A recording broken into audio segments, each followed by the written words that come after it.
Merci beaucoup, mesdames et messieurs. Vous venez de regarder, c'est vrai, une longue vidéo, mais je crois que ça peut nous inspirer. Alors, nous retenons qu'il s'agit d'entreprendre autrement. Nous avons écouté des mots comme bénéfice économique, naturellement. Nous avons écouté également des mots comme impact social. Et nous pensons que ceci, c'est ce qui se fait à l'international. Maintenant, nous revenons, nous allons tropicaliser notre concept de l'économie sociale et solidaire. Je vais me retourner vers le premier panéliste, Dr Jaheni. En tant qu'économiste et enseignant, quel est votre regard sur l'économie sociale et solidaire présentée comme une alternative de l'économie classique qui est caricaturée comme une économie d'épuisement de la planète, de la surproduction et de la surconsommation? Ça, c'est la première dimension de la question. Et dites-nous en quoi peut-on qualifier le SS d'un modèle économique vertueux par rapport à l'économie classique. Peut-on donc, peut-être à cause de ces principes et règles, vous pensez, Dr Jaheni?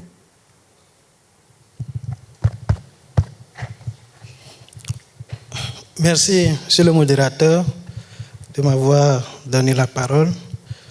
J'aimerais d'abord dire merci aux organisateurs pour m'avoir associé à ce forum, ce premier forum sur l'économie sociale et solidaire au Togo. Voilà, donc traditionnellement, lorsqu'on parle d'économie, même si les économistes ont compliqué l'analyse économique, après tout, c'est de répondre à une simple question: comment faire pour ne pas gaspiller les ressources? Donc c'est ça le fond de l'analyse économique traditionnelle. Et lorsque nous transposons cela au niveau des entreprises, l'entreprise cherche prioritairement à maximiser le profit. Bon, ce n'est pas seulement la recherche du profit, mais la maximisation, le profit le plus élevé que possible. Bon, dans ces conditions, les questions de la préservation des ressources, la préservation de l'environnement, les questions sociales, les questions de solidarité ne sont pas systématiquement intégrées au niveau des objectifs des entreprises. Si je dois donner un exemple, lorsque une entreprise produit, nécessairement elle utilise des ressources et elle contribue pour la plupart des entreprises à détruire l'environnement. Cette destruction de l'environnement n'est pas intégrée systématiquement dans la fonction objectif de l'entreprise. On peut très bien pousser les entreprises qui polluent à dédommager la population, mais la différence, c'est que ce n'est pas directement, systématiquement intégré dans les objectifs de l'entreprise. De la même façon, les questions liées aux inégalités dans la répartition de la richesse ne sont pas prises en compte systématiquement par les entreprises dans le cadre d'un modèle économique traditionnel. Mais lorsque nous observons le monde avec la mondialisation, le système de production est devenu très complexe, avec des relations de production très, très, très compliqués et qui font que de plus en plus de travailleurs sont dans la précarité. Donc, lorsque nous prenons l'économie sociale et solidaire, qui a la particularité de rechercher la production des biens et des services, tout en ayant comme objectif la préservation de l'environnement et aussi les questions sociales. Donc, lorsque nous considérons une telle économie, donc on peut considérer que c'est une bonne chose. Donc, c'est une alternative fiable à l'économie traditionnelle. Donc, voilà ce que je pourrais dire. Donc, les pratiques même de l'économie sociale et solidaire qui consistent à répartir, par exemple, la richesse créée. La richesse créée n'est plus distribuée, c'est-à-dire l'excédent n'est plus distribué uniquement aux actionnaires. Donc l'excédent peut être partagé avec les salariés. Absolument, docteur. Je vais en venir à la deuxième séquence pour aborder cette question. Vous avons bien entendu, il est clair que dans votre conception, donc, la question de maximisation de profit sans préserver l'environnement a été la problématique fondamentale pour pouvoir amener donc, les questions de l'économie sociale et solidaire. Je vais en venir à vous, gardez l'idée. Rapidement, je vais aborder la question de tropicalisation avec un autre panéliste, Madame Katanga.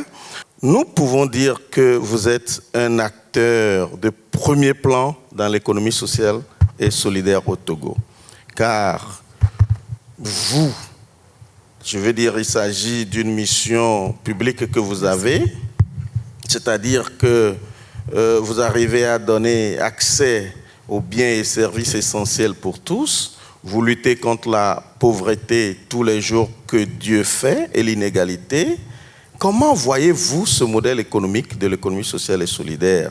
Je veux dire, quel intérêt pour l'amélioration de vos interventions? La seconde dimension de la question, c'est que l'un des objectifs de l'ESS est de réduire les inégalités sociales. Comment, en tant qu'acteur étatique de l'ESS, cet objectif est matérialisé dans vos interventions sur le terrain? Impact social à mesurer. Madame Katanga, vous avez la parole. Merci beaucoup, monsieur le modérateur. Merci. Je voudrais d'abord féliciter les initiateurs de ce forum et remercier aussi tous ceux qui ont répondu favorablement à l'invitation. C'est grâce à vous que le forum peut se réjouir de se tenir pour la première fois dans notre pays. L'économie sociale et solidaire au Togo. Je parlerai, comme vous l'avez si bien dit, de ce que je vis en tant que ANADEB, Agence nationale d'appui au développement à la base, qui est créée pour mettre en œuvre la politique nationale de développement à la base au Togo. Pourquoi on est arrivé là? On a constaté, pour ceux qui ont encore la mémoire fraîche, que notre pays a connu pendant des années une grave crise qui a secoué je dirais, le tissu social et surtout le développement communautaire où nos frères et sœurs vivant dans les zones les plus reculées ont eu à faire face à de graves bouleversements en termes même de délabrement d'infrastructures socio-collectives de base qui a entraîné ou qui a réduit leur accès aux services sociaux de base. Et donc, dès la création du ministère en charge du développement à la base, il a été question de réfléchir à une autre façon de faire, à une autre façon d'amener tous les Togolais, toutes les Togolaises à construire le pays. Et donc, on a pensé à un concept qui est le minimum vital commun. Donc, la mission du ministère était d'amener toutes les communautés du Togo à accéder au minimum vital commun. C'est quoi dans ce mot, dans ce concept? C'était que toutes les communautés aient accès à l'eau potable, aient accès à une bonne éducation, aient accès à une bonne alimentation et que toutes les communautés togolaises puissent aussi mener des activités qui leur procurent des revenus. Et donc, chemin faisant, l'agence a été mise en place pour rendre opérationnelles toutes les activités du ministère parce qu'il fallait créer la différence entre le niveau stratégique et le niveau opérationnel. Ainsi, l'ANADEB a commencé par une approche participative qui lui permettait de relayer ou de prendre en compte les préoccupations des concernés, des populations à la base. On appelle peut-être population à la base les Togolais et Togolaises vivant dans les villages en milieu rural et dans les quartiers en milieu urbain. Et donc nous avons pour mission de renforcer d'abord les capacités des acteurs pour qu'ils puissent eux-mêmes assurer leur développement. Nous avons aussi pour mission d'amener les acteurs à valoriser toute leur potentialité locale et également accompagner certaines communautés, suivant les ressources disponibles, à améliorer leur cadre de vie à travers des infrastructures socio-collectives de base, et puis également, ces dernières années, à promouvoir les filets sociaux. Et quand on parle pour intervenir dans une communauté autour de cette dynamique, il faut que des hommes et des femmes s'organisent. Mais le constat a été fait que dès que vous rentrez dans le village, on voit deux clans, on voit deux camps. On a les organisations purement communautaires qui s'occupent des problèmes collectifs, le marché, les points d'eau, les bâtiments scolaires, la cantine par exemple. Et on voit de l'autre côté un autre groupe qui s'occupe uniquement que des activités génératrices de revenus. Et très souvent, on ne voit pas de communication entre les deux. Bien que ce soit, pour la plupart du cas, les mêmes acteurs qui sont membres de ces groupes. Quand vous allez dans un village et que vous faites partie du groupement d'épargne et crédit, même si vous êtes membre du comité de développement, comité villageois de développement, souvent le 7e principe des coopératives n'est pas trop valorisé. Quand on a eu des bénéfices, on pense très peu aux problèmes du village. C'est-à-dire, nous sommes entre nous, nous faisons nos activités, nous menons nos activités, mais nous n'arrivons pas à faire le pas pour que le bénéfice qui découle de nos activités puisse servir une action communautaire. Merci beaucoup. Nous venons de voir la physionomie de l'économie sociale et solidaire dans notre pays. Je vais rapidement, avant de revenir à ce concept très intéressant, le modèle dual togolais, interpeller M. Ekouhoho. Vous êtes expert financier, chef d'entreprise, promoteur de Anavi, et je veux avoir votre impression sur le ni profit, le ni philanthropie. Alors, je veux savoir, et tout le monde ici veut savoir, Monsieur Ekouho, qu'est-ce que c'est que le non-profit et le non-philanthropie? En tant qu'expert financier, en quoi cela, vous, peut-on qualifier l'ESS d'un modèle économique vertueux par rapport à l'économie classique? Merci beaucoup, Monsieur le modérateur. Je pense que si je dois répondre à cette question d'abord en tant que financier, c'est normal d'aborder le côté profit de l'activité. Et comme Dr Jahini l'avait dit à l'entame de ses propos, quand on voit l'économie sur l'angle entreprise, c'est vraiment le profit qui est la priorité des priorités. Une entreprise est créée pour faire du profit.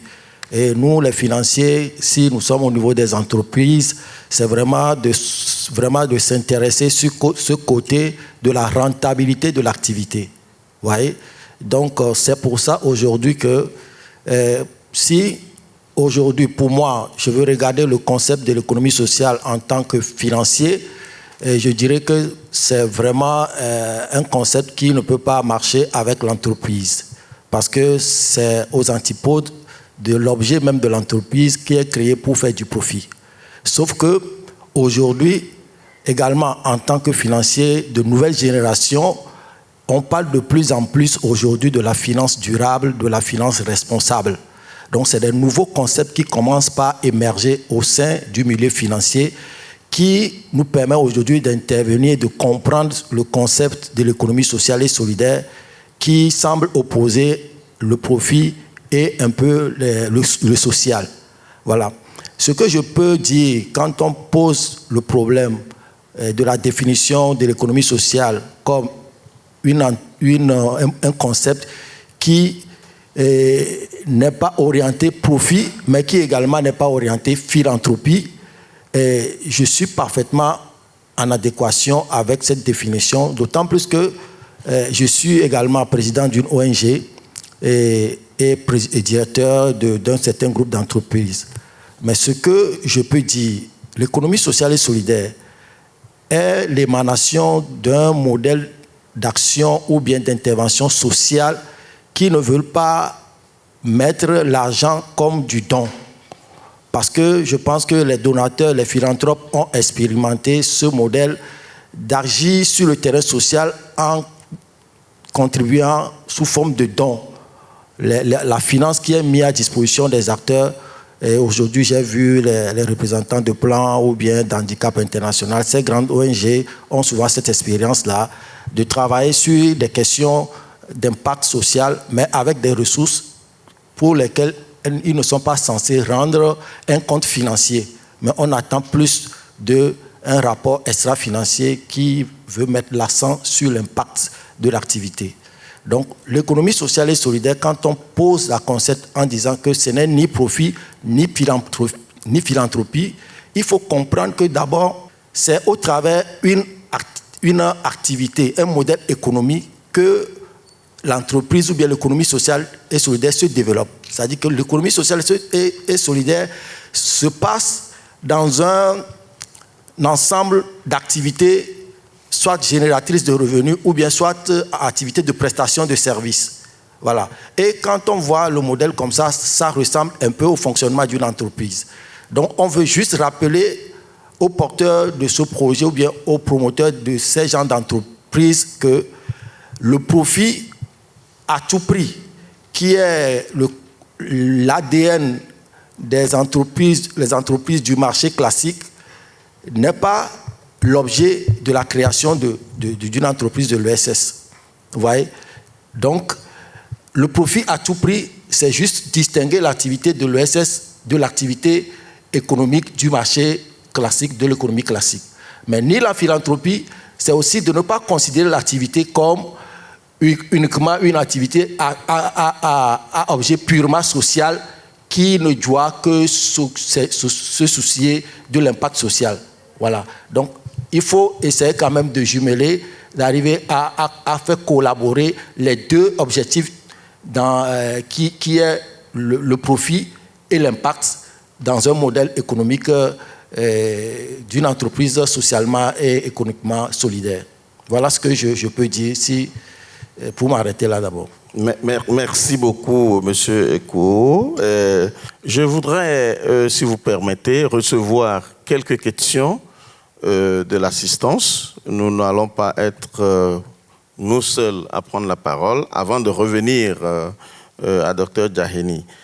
Je réponds au nom de M. Cotré et je suis venu dans le compte d'une association, AHS, Action Humaine Solidaire.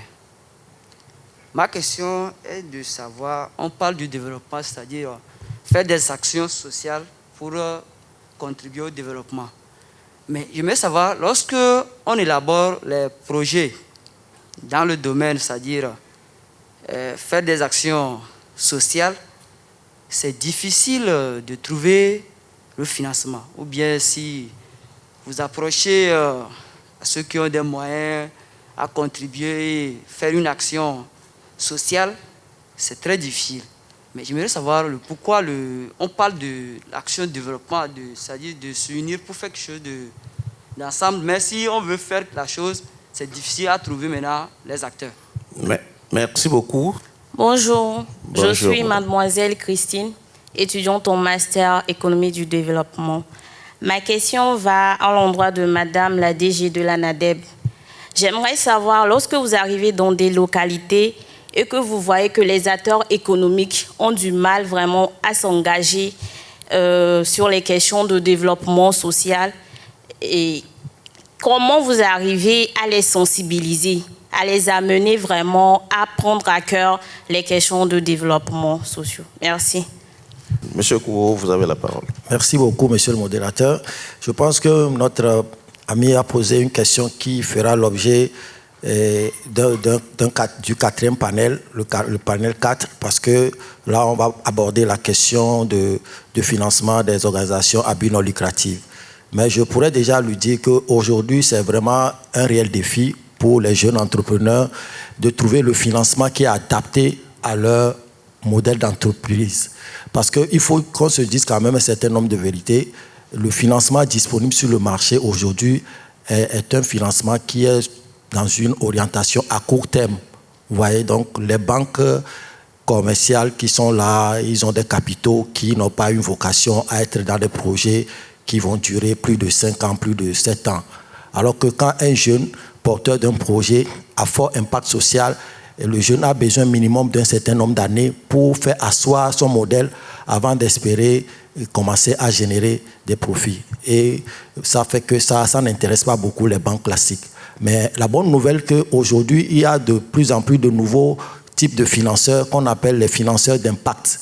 Et ça fait vraiment partie des objectifs de ce panel, que lorsqu'un cadre légal serait créé pour l'économie sociale au Togo, le Togo pourra attirer ces gens d'investisseurs pour venir appuyer l'initiative des jeunes avec des capitaux qu'on appelle en jargon financier des capitaux patients.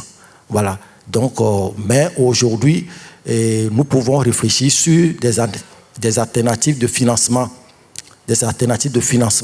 Pour essayer d'accompagner les jeunes porteurs de projets sociaux, et je pense que nous sommes là pour mener ces genres de réflexion. Merci beaucoup, merci beaucoup. Est-ce que Dr Jaheni a une idée vous voulez compléter ou c'est bon?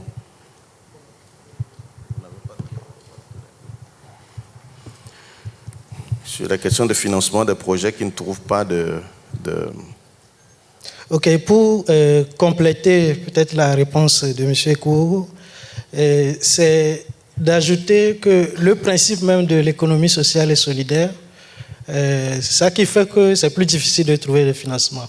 Nous avons dit qu'on ne cherche pas ultimement le profit, la maximisation du profit. Donc lui-même qui a posé la question, s'il a le choix entre placer ses capitaux dans une entreprise qui cherche la maximisation de profit, donc qui va distribuer des dividendes élevés, et une entreprise qui recherche le social, la solidarité, je crois que le choix sera clair. Voilà, donc c'est ce que je peux ajouter. Merci beaucoup. Madame DG Anadeb, comment vous arrivez à engager les acteurs? Comment vous arrivez à les cajoler, à les amener vers donc les objectifs de vos actions? Vous avez la parole. Merci à Madame Christine qui a posé la question. Je dirais, c'est sûr que dans les panels suivants, on va continuer sur la question. Mais l'un des objectifs peut-être cachés aussi de ce forum, c'est ça, c'est de trouver les meilleures approches pour enclencher vraiment l'économie sociale et solidaire dans nos villages et dans nos quartiers. C'est vrai que nous essayons, nous avons des bonnes pratiques en la matière où vous avez donné même ce qu'il faut faire, la sensibilisation. Vous avez dit ce qu'on doit faire. On doit sensibiliser, on doit renforcer les capacités des uns et des autres.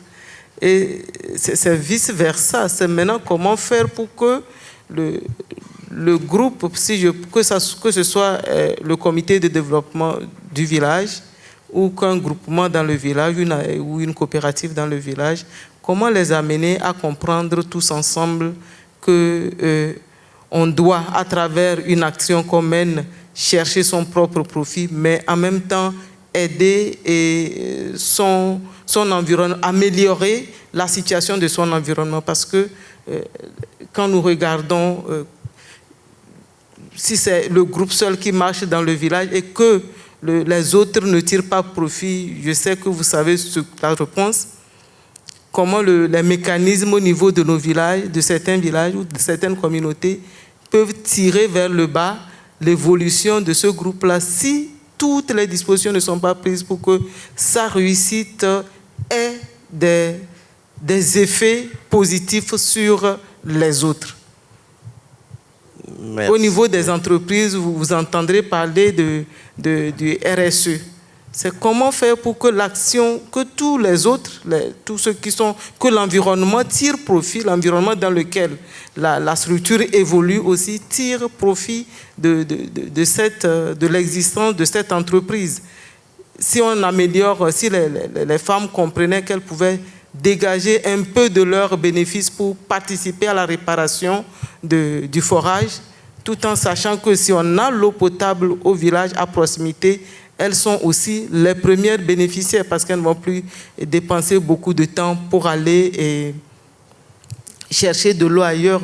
Mais en même temps aussi, si on reste sur cet exemple, on peut également se demander mais quel mécanisme on met autour d'un point d'eau pour qu'il puisse lui-même générer des ressources pour sa maintenance ou sa pérennité.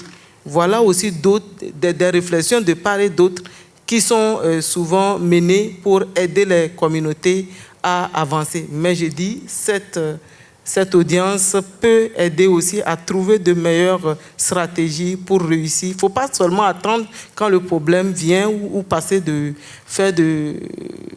cas par cas, mais comment au niveau national, on peut disposer d'une approche qui nous permette tous, quand nous rentrons dans un village, accompagner l'économie sociale et solidaire. Comment y arriver au niveau national? Et donc, cela peut-être va amener à interroger nos approches, à les enrichir pour que vraiment, quand je suis dans un village, que je ne vois pas le comité de développement du village d'un côté et les autres acteurs qui sont autour des activités génératrices de l'autre côté. Comment avoir un seul interlocuteur au niveau d'un village pour satisfaire les deux besoins de la communauté, que ce soit les besoins sociaux comme les besoins économique. Merci beaucoup, Madame Katanga. Nous allons écouter le co-directeur régional Ashoka de la région du Sahel, Monsieur Chanladjou Baré, si la technique nous le permet. Il va nous faire.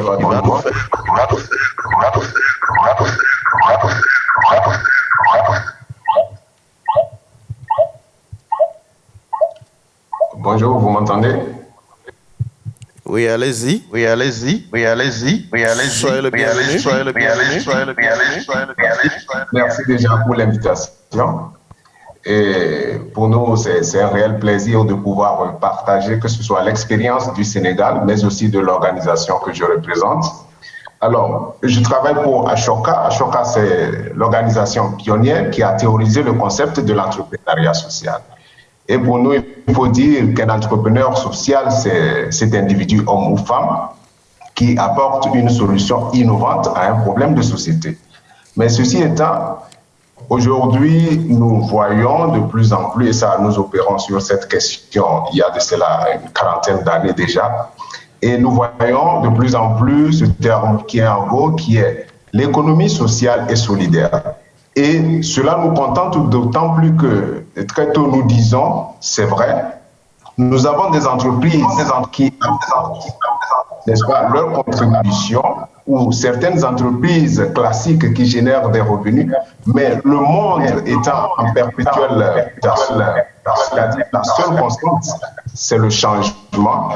Et nous faisons également face à des défis sociétaux de plus en plus accrus. Il est nécessaire et important de venir également avec d'autres modèles, d'autres types qui apportent des solutions. C'est dans ce cadre que nous apprécions fortement la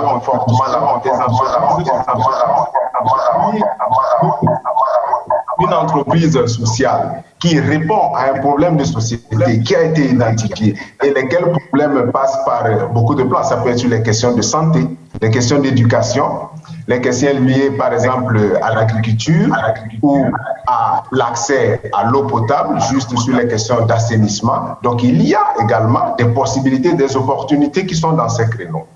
Ici, au niveau du Sénégal, le gouvernement a très bien compris cette dynamique et d'ores et déjà, dans le plan Sénégal émergent, qui est réellement cette feuille de route, le gouvernement s'est doté carrément d'un cadre en érigeant le ministère de la microfinance et de l'économie sociale. Alors, c'est pour vous dire toute l'importance que prend justement ce secteur. Et le gouvernement du Sénégal, toujours dans d'une agence, d'une justement la contribution de ce secteur, parce qu'il a compris que c'était un important levier d'inclusion sociale et de création d'emplois. Parce que quand nous parlons d'économie sociale, c'est vrai, ça résout ça contribue aussi à résorber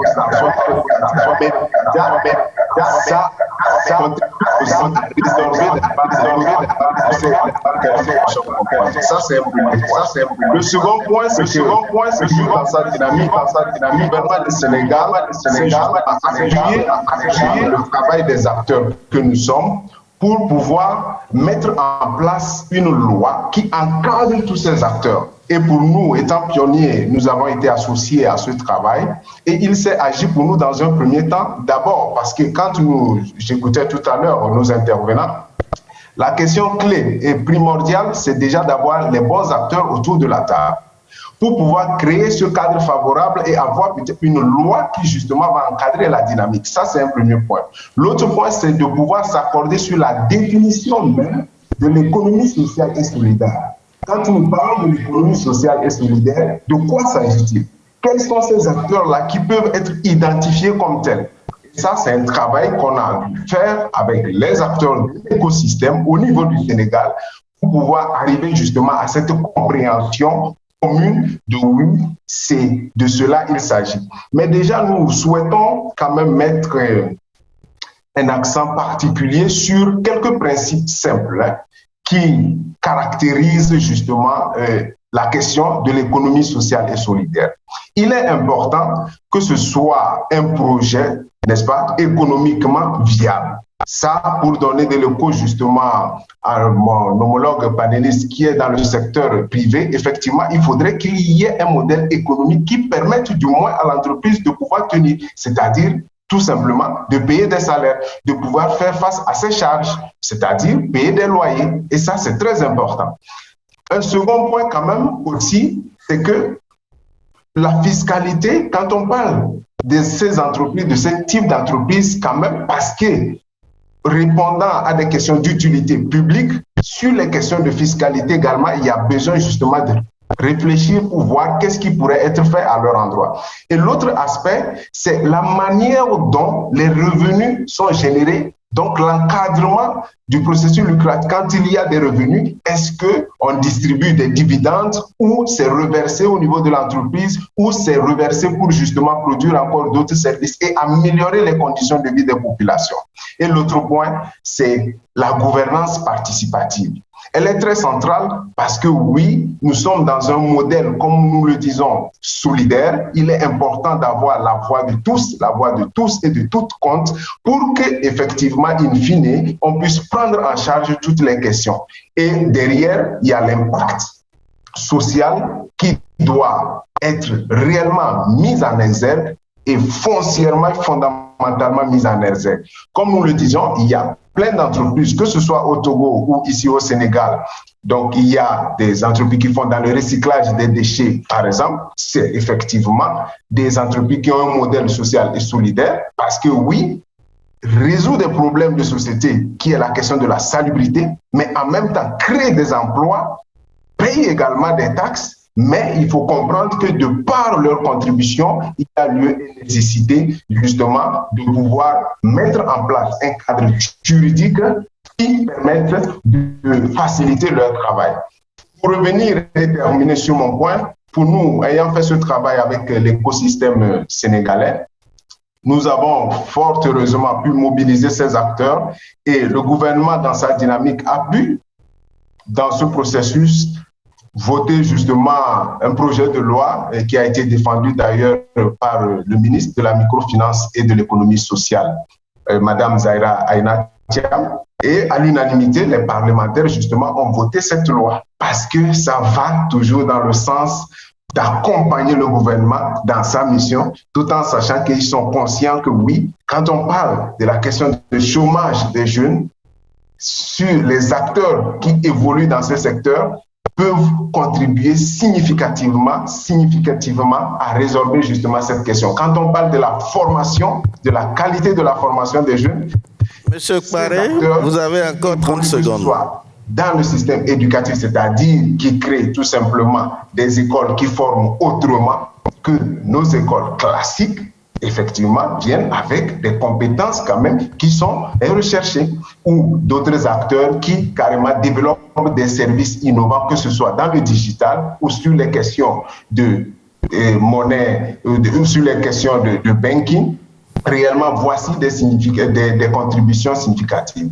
Et nous finirons par justement conclure en disant que pour réellement encadrer ce modèle, il y a lieu et nécessité d'avoir autour de la table des acteurs, des praticiens, afin que quand on met en place une loi ou quand on met en place un cadre juridique, que en termes d'applicabilité justement du cadre juridique, que les choses soient faites parce que les gens se sont basés sur des actions concrètes, sur des praticiens qui ont orienté les décideurs politiques. Merci, Monsieur Kpare, merci. Nous retenons, en tout cas, merci pour votre participation à ce forum. Nous allons garder attache avec vous pour plus d'ample développement. Nous retenons qu'au Sénégal, déjà à travers le plan Sénégal émergent, le gouvernement dispose d'un ministre de l'économie sociale et solidaire. C'est déjà un élément important. Donc la loi cadre qui cadre donc le principe a été déjà voté, et essentiellement avoir la même compréhension, la même définition de la question, et c'est pour cela que nous avons sur ce plateau des praticiens et des théoriciens de la question. Alors, Docteur Diahéni, dites-nous en quoi peut-on qualifier l'ESS d'un modèle économique vertueux? Ça, c'est la question à laquelle vous avez répondu. Maintenant, nous savons que l'ESS est un levier de croissance. En tant qu'économiste, il y a un lien entre l'économie sociale et solidaire et le PIB. Et ce lien est en pleine croissance. Faut-il un cadre réglementaire Vous avez la parole. 1 minute, s'il vous plaît. Ok, merci, monsieur le modérateur. Est-ce qu'il faut un cadre réglementaire spécifique pour l'économie sociale et solidaire? Je dirais oui.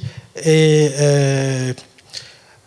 l'intervenant de tout à l'heure du Sénégal, je n'ai pas pu retenir le nom, a insisté là-dessus d'ailleurs.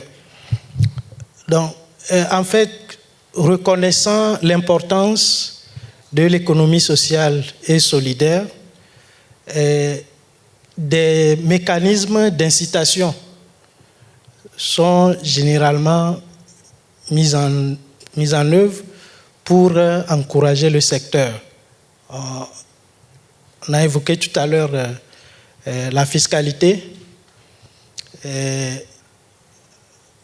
Lorsqu'on prend exemple sur un certain nombre de pays, il y a eu des exonérations fiscales pour justement encourager les acteurs de ce secteur, de même que des fois la prise en charge des, comment on appelle ça, des coûts salariaux de ces entreprises.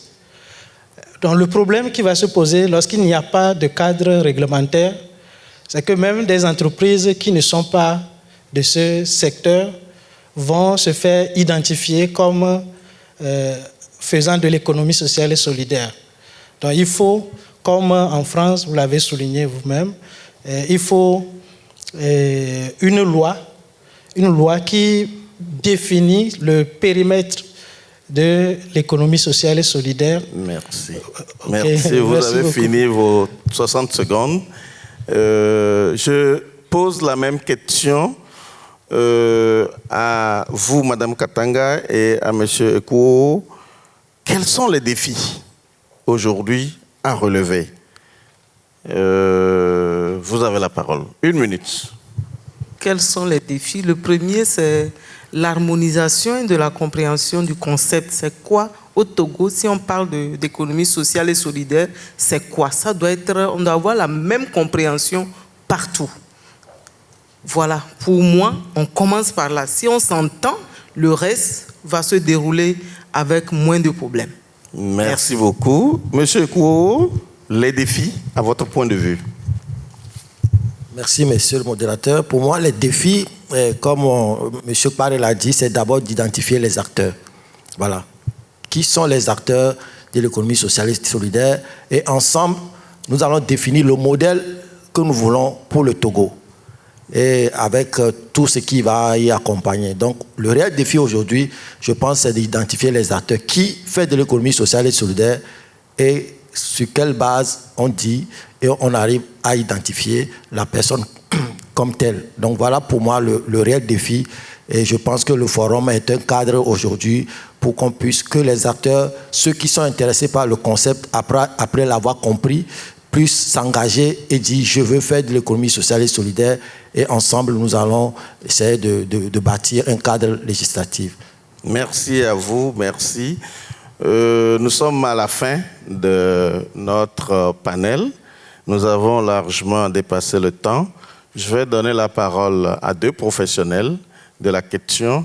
Un professionnel de la question financière et un professionnel sur les questions de développement. Vous êtes prêts? Allez-y. La première des choses, c'est avoir une cartographie de ce qu'on appelle l'ESS. Qui sont ces acteurs? À partir de quels critères on peut qualifier une entreprise comme faisant de l'ESS? Il faut modéliser ces critères-là pour qu'on puisse dire si vous voulez être ESS et bénéficier du financement accordé aux ESS, vous devez respecter ces critères.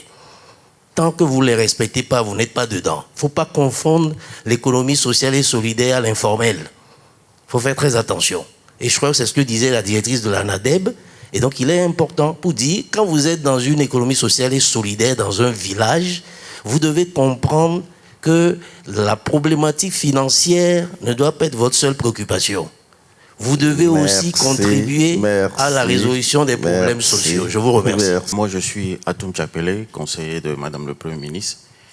C'est un plaisir de prendre part à ce forum. Je voudrais tout rapidement, en quelques secondes, dire un petit mot par rapport à la question de l'économie sociale et solidaire. Je crois que le concept, sur son fond, promeut une économie à visage beaucoup plus humain. Pour nos pays qui sont calqués comme des pays de grande fragilité sociale, avec de gros écarts au niveau social, de ce type de concept ou bien de ce type de développement sont à préconiser. Mais il faudrait faire extrêmement attention. Dans l'intervention des uns et des autres, il est revenu, je peux revenir tout de suite à l'intervention du consultant, il est très important de réfléchir à la dimension de la chose en la ramenant par rapport aux réalités de nos pays. Je voudrais revenir par rapport aux réalités du Togo. Donc la question des acteurs, la question de l'encadrement de cette dimension de l'économie demeure un élément essentiel. Et pour que le gouvernement puisse vraiment cerner les avantages et l'apport probable de cette dimension de l'économie, il est important d'avoir tous ces éléments pour permettre aux décideurs de voir dans quelle mesure on peut promouvoir réellement ce type d'économie dans notre pays. La question des acteurs, pourquoi? Tout simplement parce que si on prend des textes, il va falloir peut-être quelque part donner des avantages à ce type d'entreprise. Donc, qui dit avantage, je ne vois pas une autre entreprise, voire quelqu'une d'autre avoir ces avantages et ne pas les chercher. Donc, il faudrait être très prudent dans la promotion de ce concept, surtout en encadrant mieux, éventuellement, ceux qui voudraient se reconnaître comme partie prenante de la promotion de ce type d'économie. Je vous remercie. Merci, merci. Mesdames et messieurs, nous sommes à la fin de ce panel. Et je vais, avant de remercier les panélistes très brillants qui ont contribué donc à alimenter le contenu de ce panel, dire que toutes les questions tournent autour de la compréhension commune du concept. Deuxième élément, les questions tournent autour de la finance et de la fiscalité de ces entreprises. Et troisièmement, la définition des acteurs. En conséquence, tout ceci doit se retrouver dans un cadre juridique et nous devrons penser à l'élaboration d'une loi pour encadrer ceci, comme l'a proposé les uns et les autres. Madame Katanga, merci beaucoup d'être venue à ce panel. Nous sommes très, très, très enrichis de vos expériences. Monsieur Dr Djaini, ça a été un plaisir de vous avoir sur ce plateau. Monsieur Kowo, vous êtes là, vous serez là pour la suite des travaux. Monsieur Paré, nous venons du Sénégal. Si vous êtes toujours en ligne, en tout cas, merci beaucoup. Chers panélistes, ceci met fin donc au premier panel de ce jour. Je vous remercie.